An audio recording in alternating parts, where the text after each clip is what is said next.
Hello mga katropa! For today's video, tignan nyo naman itong batang maligalig. Ay nako, nagdiligalig na naman. Oh Meng, ayusin mo yung higaan mo. Ikinalat mo na naman yung higaan mo ha? Ako na naman pagdiligpitin mo.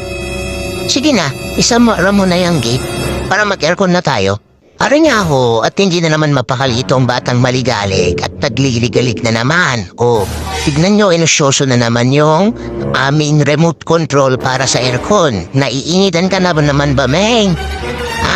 O sige na, buksan mo na yan, Meng. Yung aircon, para sindihan na natin, para malamig na dito sa kwarto. Sige na, anak, buksan mo na yan. Pero unahin mo muna ni Saray ang pinto para hindi lumabas yung damit. Sige na, Meng. Pare nga ho, ganito ang itsura kapag nandito kami sa bahay at tanghali na at pupunta na kami dito sa kwarto. Ay, nako, hindi